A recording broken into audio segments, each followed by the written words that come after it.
নমস্কাৰ।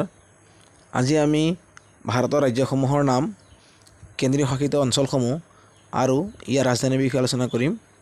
তেন্তে আহক আমি ভিডিঅ'টো আৰম্ভ কৰোঁ।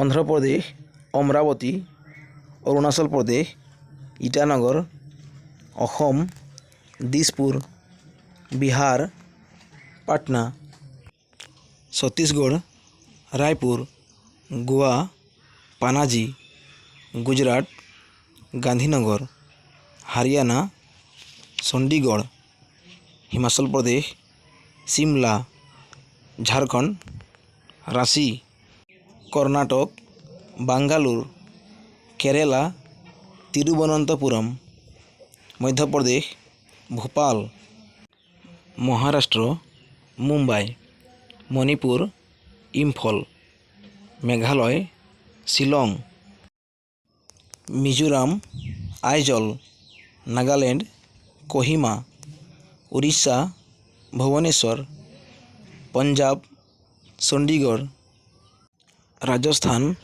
জয়পুৰ, ছিকিম গেংটক, তামিলনাডু চেন্নাই, তেলেংগানা হায়দৰাবাদ, ত্ৰিপুৰা আগৰতলা, উত্তৰ প্ৰদেশ লক্ষ্ণৌ, উত্তৰাখণ্ড দেৰাদুন, পশ্চিমবংগ কলকাতা।